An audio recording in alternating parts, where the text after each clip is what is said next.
I'm going to introduce our next moderator, Kiriana McAfee. Kira is a second year student in the GW Publishing program. She is leading our strategy committee in our Journal of Ethics and Publishing and helping to help me launch a university press at GW. So, Kira, I'm going to turn it over to you. You could introduce our guests, and the panelists should be able to share their screen. Thank you so much, John. We're going to start with class stratification and contracts with the amazing Gianna Mosser. Thank you so much for being here. She is the director of Vanderbilt University Press, and she's going to be discussing transparency and access as it relates to publishing contracts and negotiating those contracts with authors.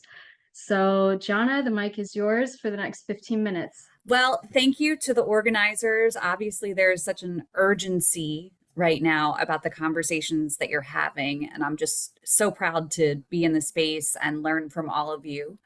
I have been an acquisitions editor and a scholarly editor for almost 20 years, and I do a lot of advocacy work on campus and out in scholarly societies at meetings like many editors do, trying to lower the barrier of access to what is inarguably a hidden curriculum for many people when placing their books and negotiating with university press publishers. And so what I'm going to offer today are some sort of culture and awareness pain points that I have observed in different university presses and learned from in my own experience as an editor to engender trust and integrity in our business relationships, very much inspired by the last panel and some of the conversations about why this is needed more than ever. And I'm going to say something that might get me a little bit in trouble with the other departments, but I do believe that most misunderstandings with the author at any stage of their process and their relationship with a publisher stem from failures in acquisitions to communicate adequately about procedures, resource environment, and expectations. So obviously, depending on the university press context, acquisitions editors may be contracting directly with an author, or they may be mediating through a contracts department or a business office that conducts some of those conversations. But at the least, I wanted to talk about what we owe each other and what I think we can sort of hide behind sometimes as procedural obstacles to a fuller embrace of the difference in reality between the contract that we offer and the actual experience that authors are going to have, but to speak to the gap between the two, to understand the contingencies and how the contract is written, to understand the power dynamics in that the contract is always going to be protecting the house, and we acknowledge certain forms of labor and contribution of the author. But again, we set a lot of the terms, most of the terms of the way that this engagement is going to go. And so by being honest about what those roles look like, about what we can do, and thinking about the contract as a living, breathing relation that we are going to be in long term when authors come onto our roster. So again, I have been an editorial assistant. I have worked in the business office. I've been an acquisitions editor, and I have been a director. So I have been involved with lots of different leverage points in contract negotiations. And here are common myths or reasons that I have encountered in the wild about why we don't have to have explicit conversations about the contract with our authors. So the first myth that I wanted to talk about was the editor cannot authorize any changes to the standard contract. So obviously every publishing house has a standard agreement. You may have standard agreements for different types of books, so monographs, trade, depending on what your press does. I have encountered many editors who are told that the culture of contracting at their press is no changes, as few changes as you have to move up the ladder, that there is an authorization lane for the editor to stay in, and that anything outside of that lane is complicated and is going to cause friction to the process. So hopefully you're at a press that is not the culture, but what can you do if you are, right? So I have had the benefit of learning so much over the years from working with the Office of General Counsel at both university presses that I have worked at. And sometimes you have more access to ongoing conversations with counsel. Sometimes, as in the current time, their attentions are occupied in so many different directions that it's really difficult. And again, even just slowing down can be one of the reasons why leadership may not want to revisit the standard contract. So what I have done is have a really clarifying conversation with OGC at all of my institutions that actually go line by line through the contract and determine what are business decisions that we can make without any interaction with OGC, and what are legal terms that will always need to be routed up through leadership through the protocol of how a contract changes. And so even just having one document to give your editors to say these are business decisions, now those business decisions may require manager sign off. But we've already taken this document that in some cases is reams of paper and legal language and broken down into areas that are flexible and inflexible. So right from the beginning, the idea that there is a boilerplate and that boilerplate is impossible to revisit, that myth has been dispelled, hopefully. Second myth, editors are not lawyers, so we don't need to explain the agreement. We don't want to get over our skis. I understand that most of us are not lawyers, although I have seen some lawyers come back and join the ranks of scholarly publishing. But what I want to say to this is that you can, with all the disclaimers at the beginning of a conversation, say, by all means, you should not take my word for anything. You should get your own counsel if that's possible for you. But in our relation of working together, I owe you an explanation for what each clause is written as and how that relates to how we will work together.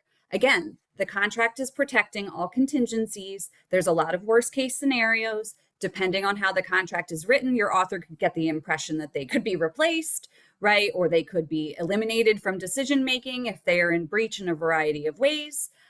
Even whether a contract is activated at the time of signing or post peer review. We owe these explanations to each other, okay? If necessary, your press, if they were interested in having a more flexible dialogue between the author and editor at the time of negotiation, if you're concerned about people overspeaking or using language that you don't think would be ethical to actually inform the author's decision, you can practice. Every time I have a new editor at my press, we do a contract class that includes our workers from other departments, just so they are aware of how that contract operates. It includes graduate students and even junior faculty on occasion if they want to understand what they're going to encounter in other contracts in the wild. So we don't have to pretend to be lawyers, but we have to stand behind the contracts and as they're written for how this will determine the way that we work together with our authors. The third myth, and one that I think we should really be attenuated to around the issue of class as I frame this conversation, is that different institutional places for our authors indicate different levels of resources, and even at the best resourced environments, those resources can be opaque. So again, when we take the position as a business that everyone is entitled to their own counsel, we are not being coercive in insisting that anyone sign anything, but we are saying it is on you. You are blindly responding to a very specific location that an author may or may not have personal or professional resources to have clarity around the contract that you are asking them to sign to work with you. And so reminding authors of their right to counsel, reminding authors that, if they do have institutional affiliation, at least going to their Office of General Counsel and seeing if they are willing to discuss individual faculty publishing contracts. It's a place to start, but it's not sufficient.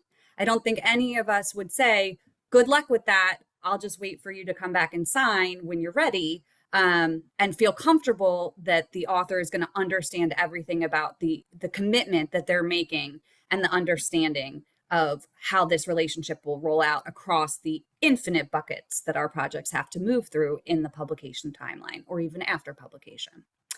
So I know I only have a few more minutes. I just wanted to talk about 3 things that we could do now internally at our presses to start to think about a more equitable contract dialogue and relationship with our authors. So at the very first, again, if it's done in a business office or it's done through some central, workflow, offer a conversation with your author prior to sending something for DocuSign. At our press, what we do is we send a PDF of the contract in email. We do not allow it to be a Word file or anything that can be manipulated. So we just say you can write up your comments in an email. You can put sticky notes on the PDF. But at the very least, when you have questions or concerns, I'm more than willing to respond via email or a meeting. So that meeting is often an incredible opportunity to, yes, answer specific questions about the contract, but more importantly, reinforce the high points and the takeaways for the author about how to participate in your publishing program in a successful way. So don't DocuSign until you dialogue. Very easy. The next thing is, contract terms are highly project specific. We all know that. And whenever I try to talk about general contract procedures, people say, well, contract always depends on the project. We understand that. But getting back to that notion that there's a boilerplate and that there is a standard that we all are used to, having more transparency, especially for junior editors, new lists, emerging list areas of what your standard terms are based on a P&L, based on a profile, based on real-time sales information. With that said, trying to attempt parity across new contracts so that you are consistent about what you are offering and you can track that what is the highest and lowest deviation I have offered another author and what are the material conditions that incentivized me to do so.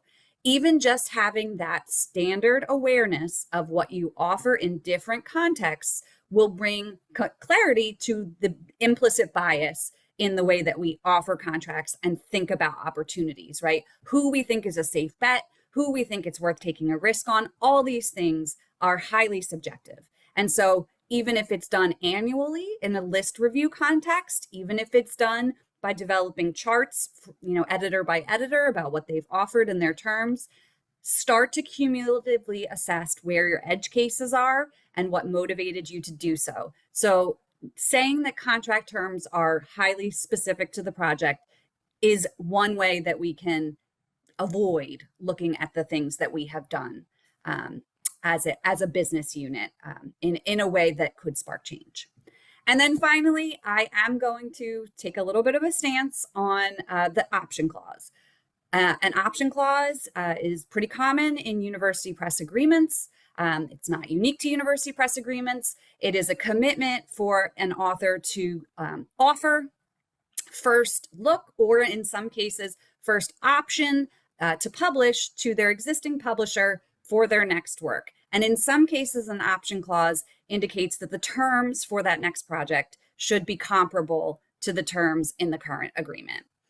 I would like to advocate for us to stand on our integrity and say that our authors are going to have such a positive publishing experience that we will have clearly communicated our resource environments at the beginning of our relationship together as we enter that contract, so that their experience is going to guide them coming back to us.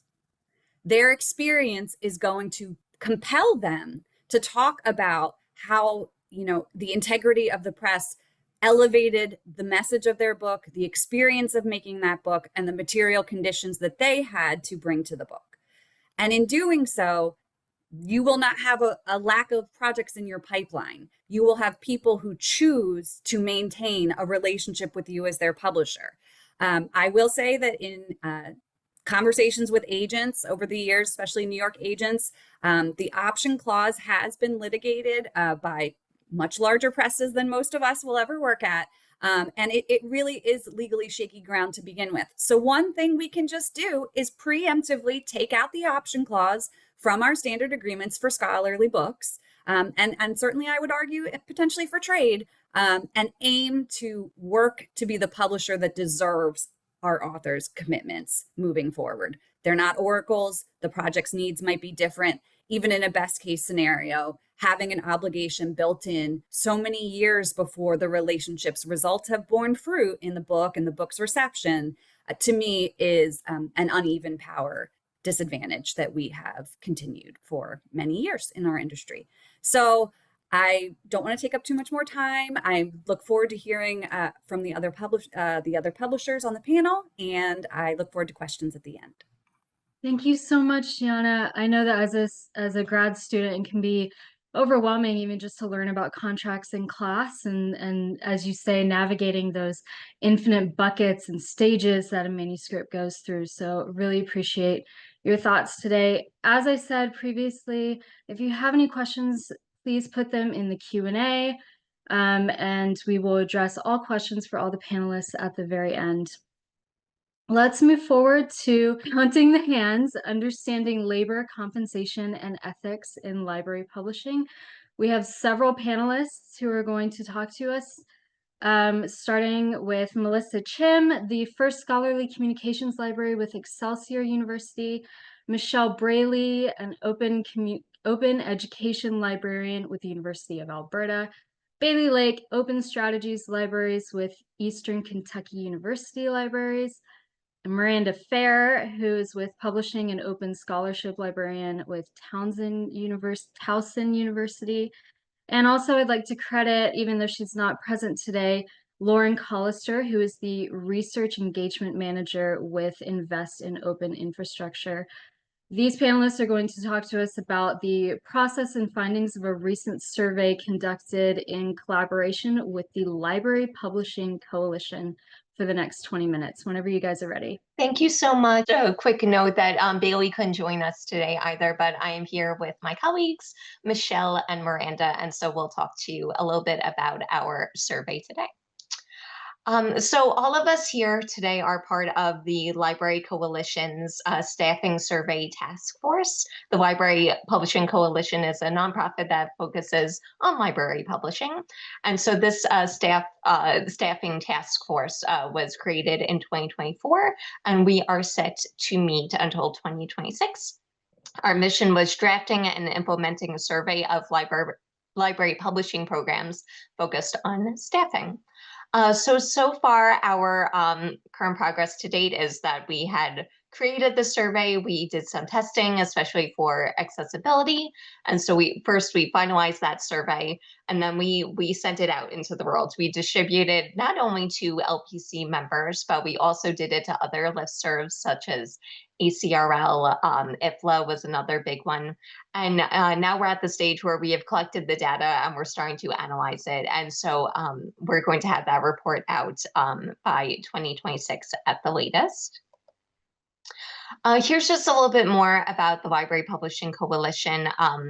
As I mentioned, our values include professionalism, openness, diversity, collaboration, and innovation. So we focus a lot on open access publishing and library publishing programs. And this survey itself is focusing on staffing in particular. So here's a little bit about kind of the growth of library publishing and why we decided we wanted to do this kind of survey.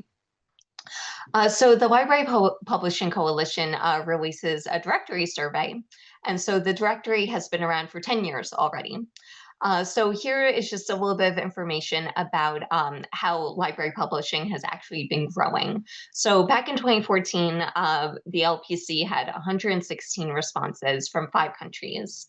And when we jump forward to 2024, there were 179 publishers from 18 countries. Back in 2008, there were 14 new programs established. And by 2024, we had 156 respondents. And most of these publishing programs had about an average of about 2 full-time employees. So we wanted to see how that changed, especially regarding COVID too. That was a big factor. We wanted to kind of answer the questions like, how is this happening? And who's actually doing the work? We wanted, from an ethical perspective, we wanted to see who was doing the work, how they were being supported, how maybe they weren't being supported, and see where we are today. So I am going to pass it on to Miranda, who will talk a little bit about the purpose of the survey. Thank you. So Melissa talked a bit about the Library Publishing Coalition. There's a directory survey that goes out already. It used to be annually, and this would collect demographic information about library-based publishing programs. And they switched to an every other year model so that on the off years we could do a deeper dive into topics like this one, like labor, in non-directory years. It is all important information to get, but it can only cover so much. One of the things that the directory asks about is how many employees and full-time equivalent a library publishing program has, but that could be one person who devotes all of their time to this, or it could be 5 different people who devote 20% of their time to the publishing and have 80% of their job duties elsewhere. It also doesn't have specific information about qualifications, what the jobs actually are, what other kinds of work those employees might be doing, and how much of the time they devote. Another thing we were interested in were salaries, so whether it was like student labor or professional staff labor, looking at how many of these positions are permanent, whether that's a permanent professional staff member or a permanent student position that gets refilled by different students as they graduate, or how many of these positions were contingent or freelance or maybe even volunteer labor, and what that means about how this work is being done. So for the process of actually developing the survey, we looked at past directory data to get an idea of the aggregate demographics of library publishing programs, an idea of like what we could expect to hear, who we could expect to hear from. Some programs are very, very small and grassroots. Some of them are very large and much more well established. We also looked at job board data to see, at least through what positions were currently open or being hired for, what kinds of job titles these positions had or that we might expect to see, the duties that the descriptions included, and what the salary was if the salary was listed. We also used the ARL spec kit on libraries, presses, and publishing, which was a great source of background information and gave us some ideas about areas we might want to ask about. So we identified as the key areas that we wanted to look at who is doing what kind of work, how this work is being compensated. And we were also interested in looking at whether and how staffing levels have changed over time within these library programs and the factors that have influenced this. And also whether the staffing is an adequate match for the publication output or intended publication output. So the actual process of doing this as a group might have been a bit different. Some of us have had experience in survey development alone or as part of a small research team, but it's a little bit different in a decently sized task force.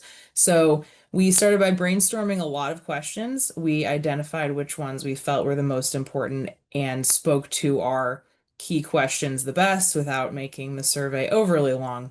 And then we split them into different groups by sections and then built those out. So broadly, it was kind of split into a demographics of the publishing program section. So we were interested in knowing how long the program had been around, what institution they were at, if they were willing to disclose that information. And then we wanted to get more information about each individual employee, since that's something that the directory is never really able to answer. So that included job titles, salary as an option if they wanted to disclose that information, how long they'd been in that position, whether it was permanent or temporary, what their status was. So if they were a librarian by title or another type of staff member, student, volunteer worker, or freelance worker. And also included, we listed out different sort of categories of job duties that contribute to publishing and what percentage of that employee's overall time was spent. So not just the time they spent on publishing, to get a better idea of whether it was a very large group of people each committing 5% of their time, or if it was maybe in a smaller group, how much of an individual's workload they were actually putting towards this process. We also wanted to look at periods of program change specifically. If the program was newer, that meant how it had evolved since its inception. And if it was older, asking about the most recent period of significant change, if there had been one. So, as you might imagine, this made for a very long and time-intensive survey. We built that in Qualtrics there, which we decided was the best platform for it, but there was still some limitations to it. The original idea was to have respondents be able to list like X number of each employee type, and we would hope it'd be nice if the survey would have been able to dynamically respond by providing X number of questionnaires. That's not possible in Qualtrics, so we had to build that manually. Unfortunately, the way this worked is that meant that there was no back button available, so respondents couldn't go back and edit what they previously put in, which did result in a bit of frustration. The We did send it out to some testers for accessibility and user friendliness. We also ended up making some changes after the survey launched. So as a response to this back button problem or like inability to save and go back and continue working on it, we added a copy of the questionnaire as a PDF and as a doc link from the first page so that respondents are able to see what information we were looking for and prepared in advance of when they were going to sit down and actually fill out the survey. So our survey opened in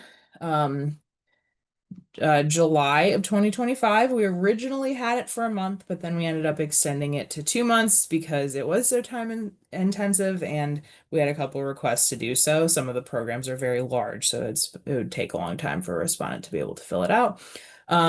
It closed the first weekend in September, and sort of the universities that disclosed the name and location, we were able to get 76 unique institutions from 11 different countries represented in results.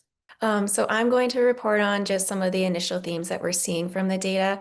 As Miranda mentioned, we have about 76 different library publishing programs. This represents about 290 staff members who are across these different programs. Just a note that not all fields are filled in for each role or each institution. So we kind of have been counting incomplete responses just to get as much information as we can. From our early review of the data, we can see that the majority of folks who responded have 3 to 5 years of experience in their role. This is followed closely by 1 to 2 years experience. So 21% of people have 1 to 2 years experience in their role. And the 5 to 8 years of experience and 8 to 10 years of experience were the smallest. Only 8 people had 8 to 10 years of experience in their role in their library publishing program, which is very interesting. Most of the programs were established prior to 2022. Only 9 were established after 2022. And the majority of programs that we are seeing have 1 to 3 members. So 55 programs have 1 to 3 members supporting their library publishing program. And interestingly, 50 out of the 290 staff members are temporary staff instead of permanent full-time staff. And this next slide just speaks to some of the qualitative themes that we're seeing emerge from the data. So this topic of value, this is speaking to comments that are sharing about how the institution may have recently seen or is seeing the value of this work in library publishing, and they're devoting the resources to that accordingly. So adding staff or adding different elements of the service and supporting it. But then we're also seeing the complete opposite of this in some of the survey responses, and that is under-resourcing. So workloads are growing, scope is growing, but they're not adding additional staff or support. One thing that I see peppered through the responses quite a bit is the mention of open educational resources. So maybe programs are adding services for open educational resources or other types of publishing, but they're not adding staff to support this. And the final element that we've seen coming up is kind of similarly what we saw with the quantitative data, is that there's a lot of temporary staff members or student staff members kind of supporting some of this work, maybe new initiatives or ongoing work. Some note that this is problematic because maybe they're not able to support as many projects coming up because they're having to train staff or they're having staff turnover, or you train up a student and then they leave and you lose that institutional knowledge. So yeah, we're kind of seeing both the themes of support and under support, as well as kind of just overall the growing nature of these programs. That's the last thing I have to share about this data. Miranda or Melissa, did you have anything else to share in our last few minutes? Just to say, yeah, thank you both so much. And we're looking forward to sharing any answers to any questions that anyone might have. Thank you so much to our amazing panelists. That was awesome. I definitely have some questions. If you have any questions, please put them in the Q&A and we will discuss all questions in the final Q&A at the very end. We're going to move for the last 20 minutes for the panelists. This is from Principles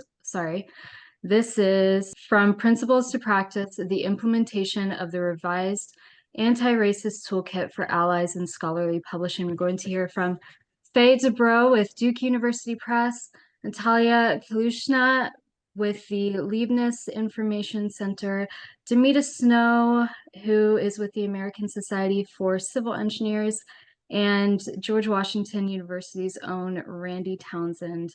They will be discussing their anti-racist toolkit for allies and how it can create work environments where everybody thrives for the next 20 minutes, whenever you guys are ready. Sure. Thank you for that introduction. It's been 7 years since C4 Disc introduced the original anti-racism toolkit for allies. The work invested in that resource predated the murders of George Floyd, Breonna Taylor, and Ahmaud Arbery, and was available at a time when the world seemed shocked to actually see some of the few tragic realities that marginalized populations experience every day. When people are asking what they can do to make a difference. Many times it can seem like these conversations are only preaching to the choir, but we can't ignore the possibility that some allies may have lost their spark. We find ourselves working alongside like-minded people, and it can give the appearance that we've resolved the issues DEIA was intended to address. 5 years later, people are still asking what they can do, but the stakes are even higher.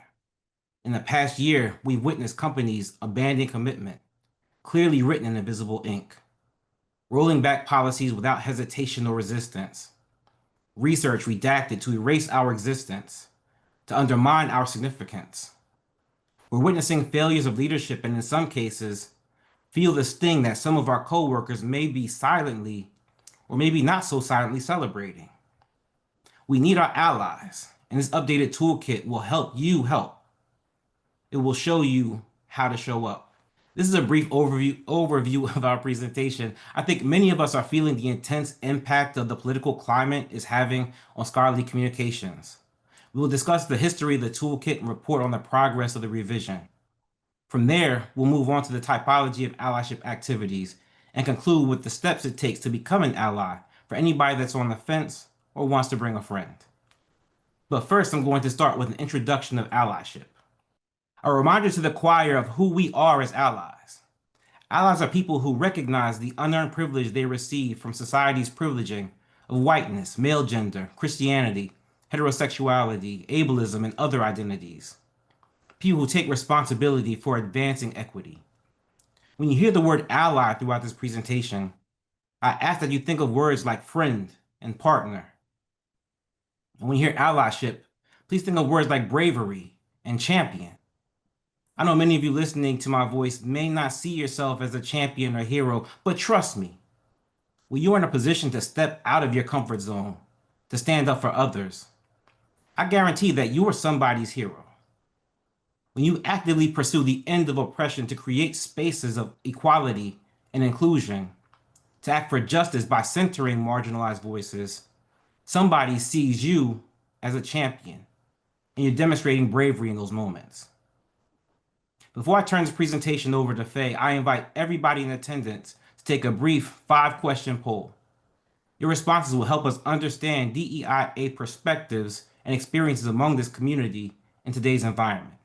Okay, thank you, Randy, and thank you to today's participants for the opportunity to speak with you about a project that's both timely and essential, the revised Anti-Racism Toolkit for Allies in Scholarly Publishing.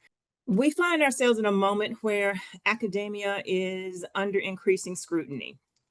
The integrity of scholarly work is being challenged, and systemic inequities, long present, are becoming harder to ignore. The urgency of this toolkit stems from those increasing attacks on academia and the erosion of trust in scholarly institutions. At the same time, emerging technologies like AI are introducing new layers of bias, often amplifying existing disparities rather than correcting them due to flawed training data and lack of ethical oversight. Today's market is marked by unrest, misinformation, and systemic inequities that demand proactive tools for change. The toolkit is a response to these challenges, offering allies a way to act meaningfully and responsibly. So while we're waiting for the poll to finish, go ahead and move to the next slide, please. The initial anti-racism toolkit for allies was completed in 2019. It provided analyses of white advantage and information about how to disrupt racism and create work communities where everyone thrives. This iteration that we're working on currently builds on that work. Our objectives were simple. They included ensuring accessibility, promoting allyship, fostering equity, and embedding anti-racist practices into everyday publishing workflows. Our vision is to create a practical, actionable resource that addresses racial disparities in scholarly publishing. The toolkit is designed to be accessible and inclusive, ensuring that everyone, regardless of background or ability, can engage with it. It's hosted on C4Disc's Toolkits for Equity page, making it easy to find and use. So what does it mean to be accessible? Being accessible means that digital content is available to anyone, anywhere, anytime. Allyship supports accessibility. Without allyship, the partnership required to conceive of the sharing of content in various formats, the standardization of guidelines, and the dissolution of barriers would not have been possible. Accessibility is not just a technical requirement, it's a moral and legal imperative, and one that's necessary to stay competitive. The toolkit adheres to key standards, WCAG 2.1, ADA, and the European Accessibility Act, ensuring global usability. We've incorporated alt text for images, enabling screen readers to describe visuals to users with disabilities. Content is available or will be available in accessible formats such as EPUB, PDF, and HTML, allowing people with various disabilities to engage with the material in ways that suit their needs. So accessibility is not just a checkbox for us, it's a commitment. Scholarly publishing has undergone significant changes in the last 50 years. We've witnessed the shift from print to online, the development of a more commercialized industry of academic publishing, and transformative technological advancements. Despite some progress, 72.5% of the publishing workforce remains white cis female, highlighting ongoing racial disparities. Additionally, a big change in the new survey from Lee and Lowe shows an increase in people who identify as disabled, which supports making content accessible.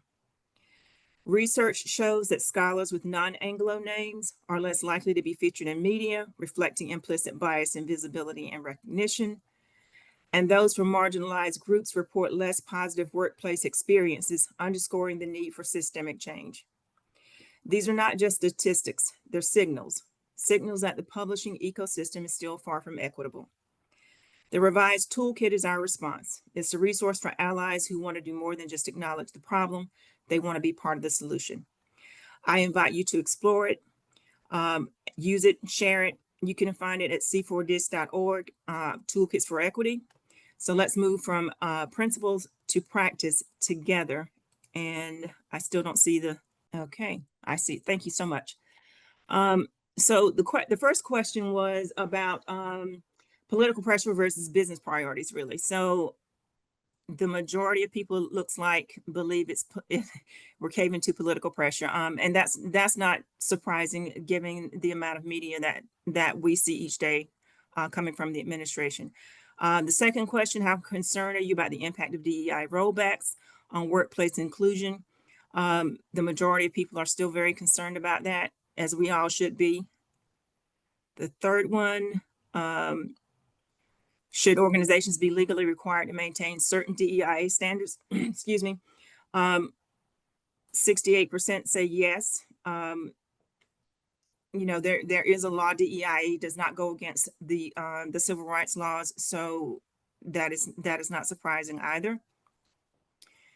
Have you personally seen changes in your workplace's DEI efforts in the past year? Interesting numbers. About 44% say they've not noticed a change, they're not sure. Well, if you put the 14 there, that's about 60%.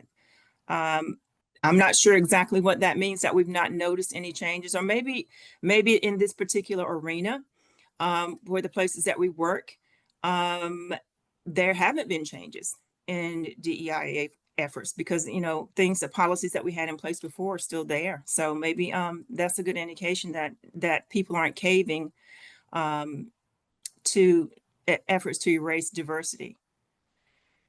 And the last one is, what aspect of DEIA do you think is most vulnerable to rollback? All of the above, 62%, overwhelming majority. Yeah, we've seen rollbacks in the LGBTQIA policies around the country. We've seen attacks on women. We've seen attacks on a lot of different demographic groups. So yeah, we need to make sure that we have things in place. I'm going to close this out. Make sure that we have things in place so that people have tools in their wheelhouse to combat some of these policies that are being driven down from the White House. And I will turn it over to my colleague Nataliia now. Thank you, Faye. The Antiracism Toolkit for Life provides practical steps for becoming an ally and fostering systemic inclusion. It starts by recognizing the advantages that dominant groups hold. For those who are white, whiteness grants unearned advantages and structural power simply by race, regardless of personal attitudes or commitments. Understanding this is a foundation for meaningful allyship. Once we are aware of these privileges, the next step is to truly listen. Many of us socialize to listen in order to respond rather than to understand. Allyship means setting aside our own perspectives to fully grasp others' experiences. With active listening in place, we can then focus on taking action. Specifically, developing genuine relationship based on mutual accountability, particularly with people of color. As this relationship deepens, the next step is to actively confront and challenge racism and unearned advantages whenever they occur. This means speaking up and taking responsibility to disrupt inequitable systems. Finally, allyship extends to leadership. By fostering a culture in which everyone feels seen, valued, respected, and supported, we create inclusive environments within our departments and organizations.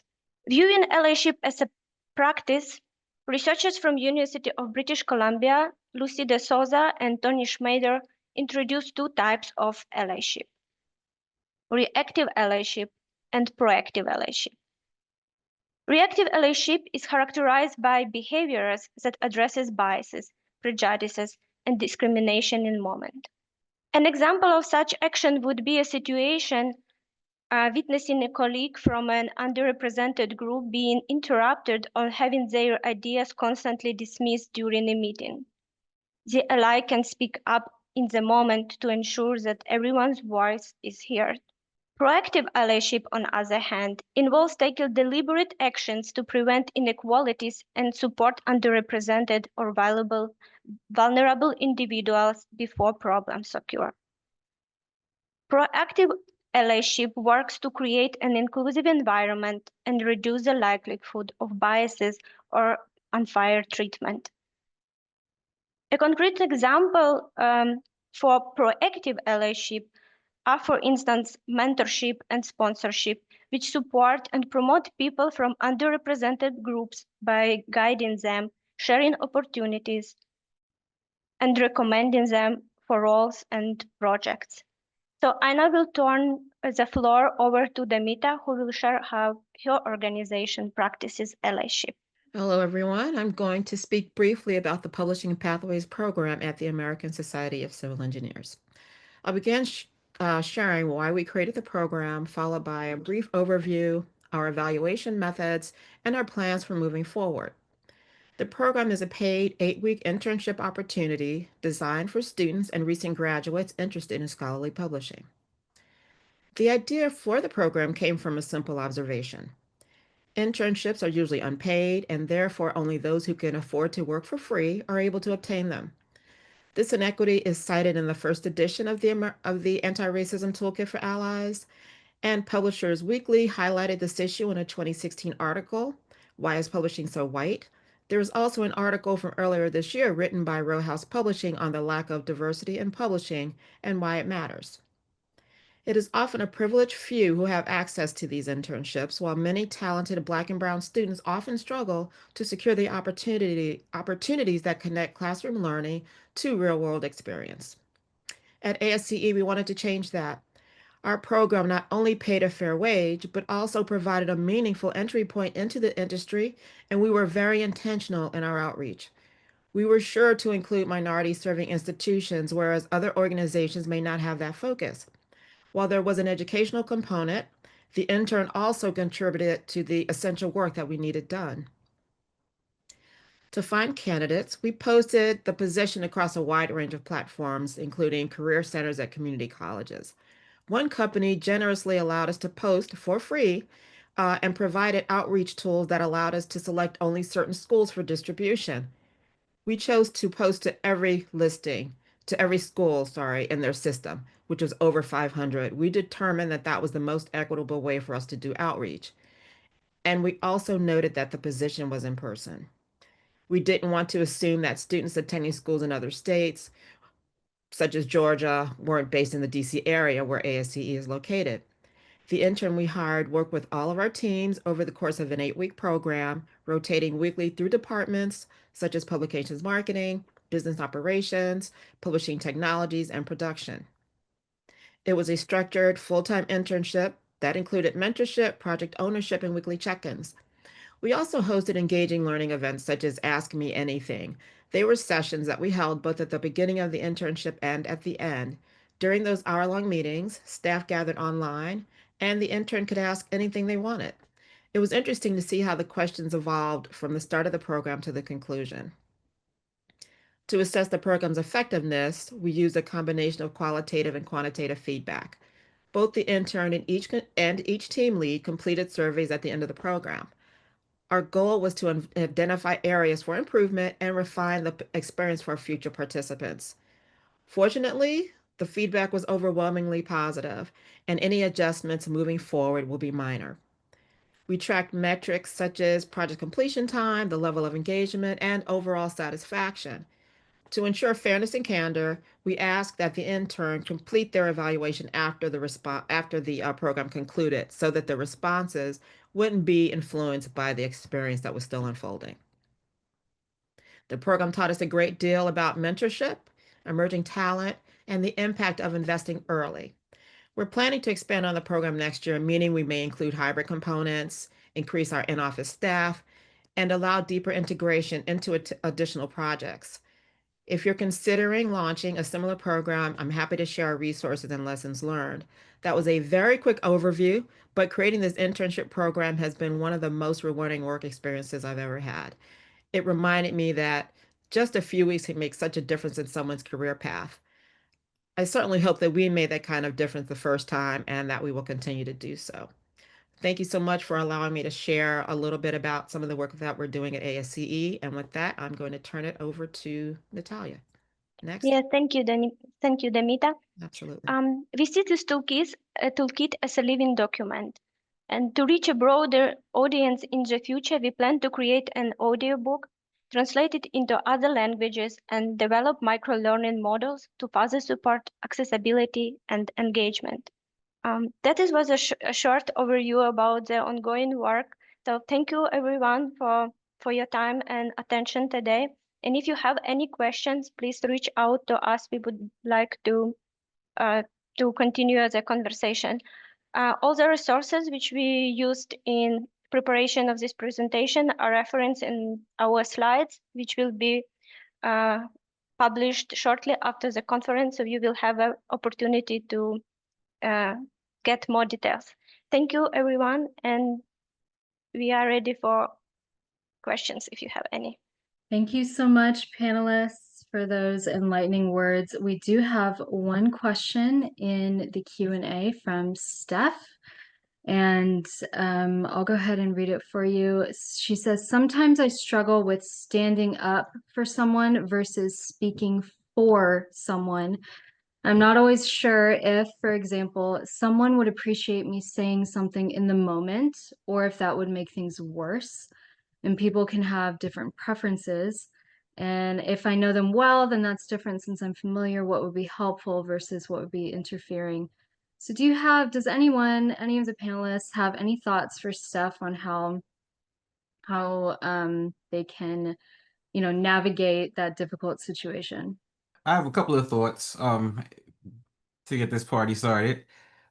First, I don't know that there is one answer for all scenarios. There may be circumstances where there's power dynamics and you can't speak up or you shouldn't speak up. You have to kind of read the room. My recommendation would be if you observe something that you feel is inappropriate, you're speaking up by representing yourself. I observed this.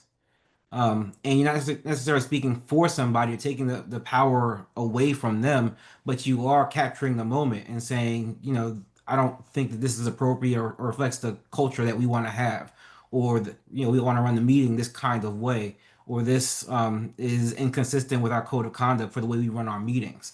So you're not putting the pressure or emphasis on the individual who may feel under attack or maybe called out in that situation, but you're saying this behavior is unacceptable from my perspective, and that's how you use your position of privilege, or maybe you feel a little bit more empowered to say something than another person that may be in the room and feeling smaller because of whatever the comment may be. Thank you so much for that, Randy. This one is specifically for Gianna. Have you established separate procedures for implementing transparency regarding business terms versus legal terms in publishing agreements? So I don't know if they're really separate procedures per se, but again, I think it's about culture work to imbue a sort of sense of obligation to each other, to think about our funding for royalty advances and terms as a collective pot of resources that as an acquisitions team, we are authorized to deploy. So whether it's at the editor-in-chief or the director level, there are no secret deals at my presses. You know what I mean? If you're going to offer a certain contract level of support, that is information that is available to the business office, to your other editors. Because I do think, again, one of the ways that higher ed contexts breed competition and competitiveness are these secret deals. Like everybody's worried that they're not getting parity from what someone else is getting. And we see, hashtags like publishing paid me that tell us that that's real. That's not paranoia, right? That's what happens. So even just having that clarity around offers is a way to get at some of the goals of your question. I will also say that I work at a smaller press, so I'm able to approve the terms of each project individually when things are going to be non-standard. And have conversations about when something deviates. But to, again, the theme of what I was talking about, what we owe the authors, if we have to say no to something, if we have to say, no, I can't give you a higher royalty rate, or no, I can't give you 2 cartons of free copies, I do try to offer a business reason for that. I try to say we use a 10% of an overall anticipated print run to set copies for marketing. So again, not just we can't do that, but a why. No, I'm not going to offer you higher royalties on this edition because I'm giving you a paperback and an ebook simultaneously. That's where those resources are funding. So understanding that our budgets are our priorities and our political commitments, and treating those resources as things that are owed an explanation for what we do with them. Thank you so much for that, Gianna. I work in funding, and so backdoor conversations are just like the absolute bane of my existence. And finding funding opportunities that look like they're really available, but actually all of the decisions have already been made, and the frustration that comes with that, especially, you know, I imagine as a emerging author, a first-time author working with a prestigious press for the first time and not familiar with the process. And like I said, I'm in school right now and I'm learning the process, and it's a lot, even when you have people to explain it to you every step of the way. And I think you can't communicate too much in those situations, right?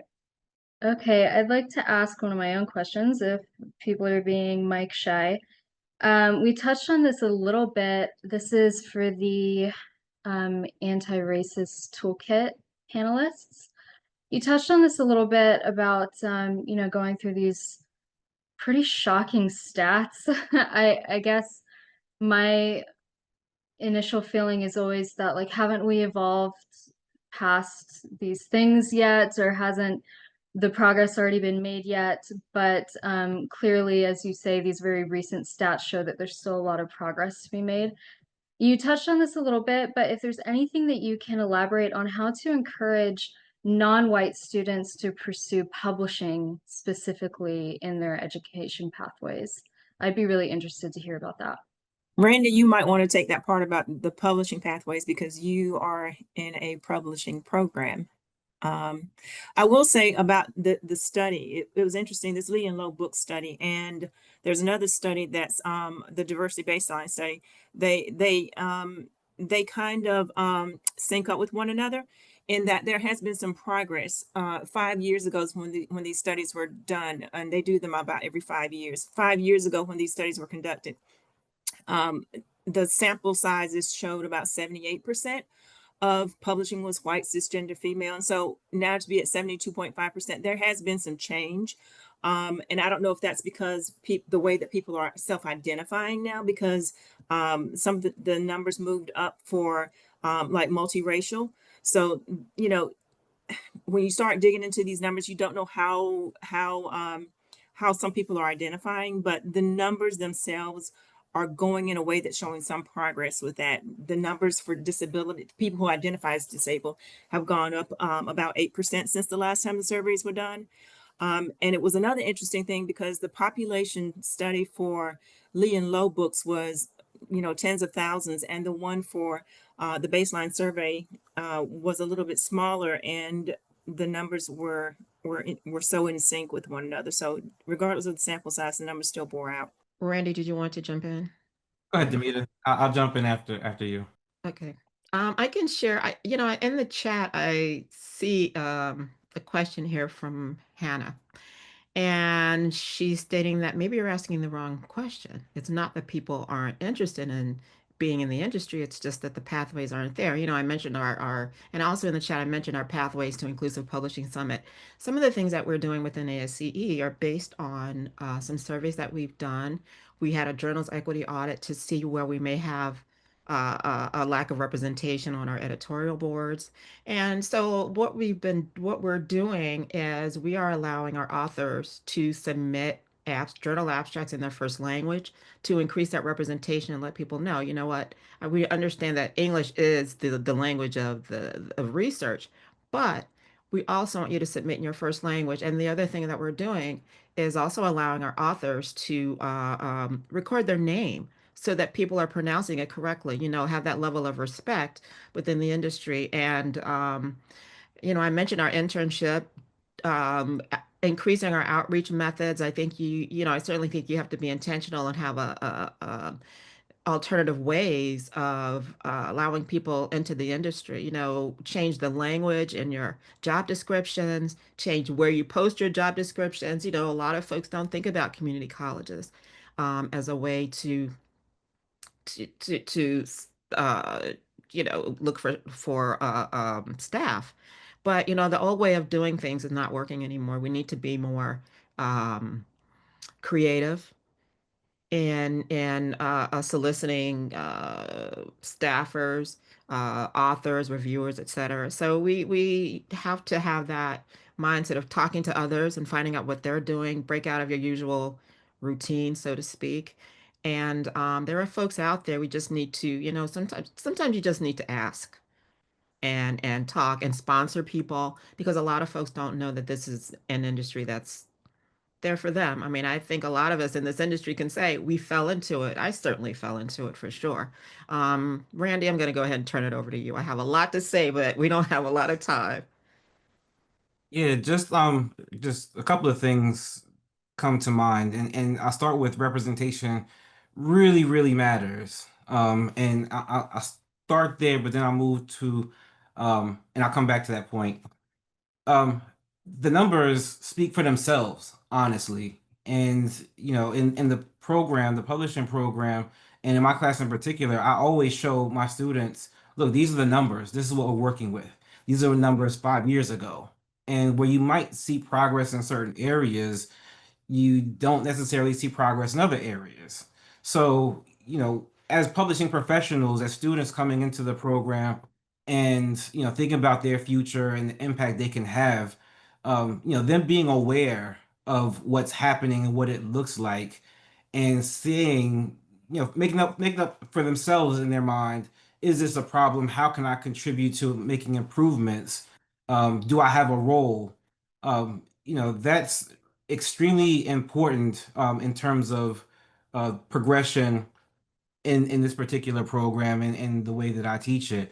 I'll come back to representation because my son, he's in love with the Percy Jackson stories. Um, and we'll watch, he read like all the books and read them again. But we came across this other series called Blood at the Root, and the cover was a young person looked just like him, and he started reading it. The first couple of pages said, "Daddy, I gotta have this book." And he read it overnight, the entire book overnight, and was like, "Where's the next one?" And it wasn't one for a while. The next version didn't come out, next edition didn't come out until earlier this year. But he was so excited. You can see the energy. He still loves Percy Jackson, but to be able to see someone that looked like him, that the story was told in a way that he can really connect to, it made a world of difference. So you take that same kind of energy and put it into your press, or put it into the representation of a company that you may want to work at, and you start seeing people that look like you or having conversations that you can connect to. It's so important. And again, I said representation, it means the world. One thing that I want to just touch on before I wrap up my part in this question is retention. So it's one thing for people to move into a position of influence and authority and say, yes, there's representation there. Yes, there's, I can look at this board and I see myself reflected in it. What are they doing to retain that person in that role? I think those kinds of conversations also should not be absent when we're talking about representation. We're talking about diversity. We're talking about these positions of influence that are reflected in the Lee and Low survey, in the workplace equity survey, or we look at the organization that we work with. All right, I'll pause there. And if anyone else wants to chime in, please do. Well, thank you so much. That was awesome. It's really amazing to hear your thoughts directly from the people who are in the thick of the research. That makes a really big difference. I just want to mention something that John says in the chat. He says, one of the goals of our student journal symposium for literary and research publications is encouraging students to consider publishing as an industry. Thank you so much to everybody for all of your words. It's really enlightening to hear it from the people who are currently doing all of the research and who are really in the middle of the work. And we really appreciate you being here. I think we're going to close for a break until, was it 1:30, John? And then we'll come back for some more excellent panelists. Thank you so much for being here. We really appreciate it.